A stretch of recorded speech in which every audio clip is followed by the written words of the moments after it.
سیدنا عباس رضی اللہ تعالیٰ عنہ کا گھر مسجد نبوی کے ساتھ تھا اور اس مکان کا پرنالہ مسجد کی طرف تھا۔ جب بارش ہوتی تو پرنالے سے پانی گرتا جس کے چھینٹے نمازیوں پر پڑتے۔ سیدنا عمر رضی اللہ تعالیٰ عنہ نے نمازیوں پر چھینٹے پڑتے دیکھے تو پرنالے کو اکھاڑ پھینکا۔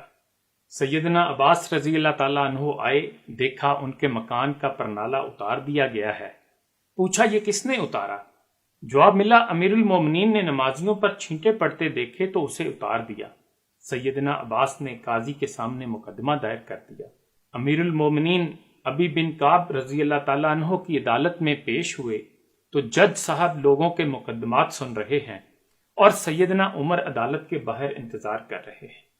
کافی انتظار کے بعد جب سیدنا عمر رضی اللہ تعالیٰ عنہ عدالت کے روبرو پیش ہوئے تو بات کرنے لگے، مگر ابی بن کعب نے روک دیا کہ پہلے مدعی کا حق ہے کہ وہ اپنا دعویٰ پیش کرے۔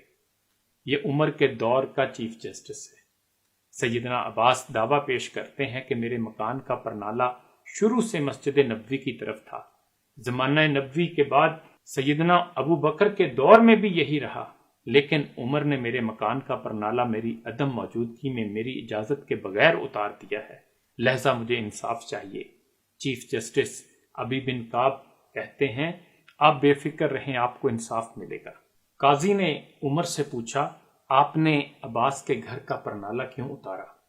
22 لاکھ مربع میل کا حاکم کٹہرے میں کھڑا ہو کر کہتا ہے کہ عباس کے مکان کا پرنالہ مسجد نبوی کی طرف تھا۔ جب بارش ہوتی پرنالے سے پانی بہتا اور چھینٹے نمازیوں پر پڑتے جس سے نمازیوں کو پریشانی ہوتی، اس لیے میں نے اسے اتار دیا۔ ابی بن کعب نے دیکھا کہ سیدنا عباس کچھ کہنا چاہ رہے ہیں۔ پوچھا آپ کیا کہنا چاہتے ہیں؟ سیدنا عباس کہتے ہیں یہ جس جگہ میرا مکان ہے یہاں رسول پاک صلی اللہ علیہ وآلہ وسلم نے اپنی چھڑی سے مجھے نشان لگا کر دیا اور میں نے اسی جگہ مکان بنایا۔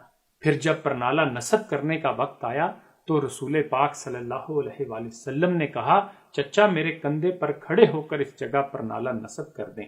میں نے نبی پاک کے کندھے پر کھڑا ہونے سے انکار کیا، مگر بھتیجے کے اصرار پر میں نے ان کے کندھے پر کھڑے ہو کر یہاں پرنالہ نصب کیا۔ یہاں پرنالہ نبی پاک صلی اللہ علیہ وآلہ وسلم نے خود لگوایا تھا۔ ابی بن کعب نے پوچھا اس کا کوئی گواہ ہے آپ کے پاس؟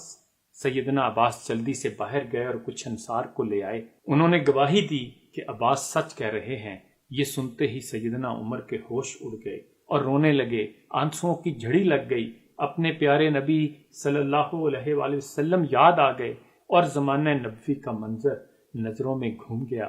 عدالت میں سب کے سامنے یہ 22 لاکھ مربع میل کا حاکم سر جھکائے کھڑا ہے، جس کا نام سن کر کیسر و کسرا کے ایوانوں میں لرزہ طاری ہو جاتا تھا۔ سیدنا عباس سے کہا مجھے نہیں معلوم تھا کہ یہ پرنالہ رسول پاک صلی اللہ علیہ وآلہ وسلم نے خود لگوایا ہے۔ آپ چلیے میرے ساتھ، جیسے رسول پاک صلی اللہ علیہ وآلہ وسلم نے یہ پرنالہ لگوایا تھا ویسے ہی آپ لگائیں۔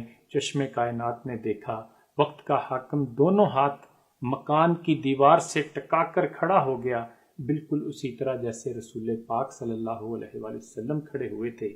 سیدنا عباس امیر المومنین کے کندھوں پر کھڑے ہوئے اور دوبارہ اسی جگہ پرنالہ لگا دیا۔ وقت کے حاکم کا یہ سلوک دیکھ کر سیدنا عباس نے مکان مسجد نبوی کو وقف کر دیا۔ یہ مسند امام احمد بن حنبل میں رقم حدیث ہے اور اس کا نمبر 1790 ہے۔ فیصل آباد کے ممتاز شاعر شاہد اشرف صاحب کے اس خوبصورت شعر پر اپنی گفتگو کا اختتام کروں گا کہ ہوئی تعمیر مسجد نبوی، اپنے کٹنے پہ خوش ہوئے پودے، صلی اللہ علیہ وآلہ وسلم۔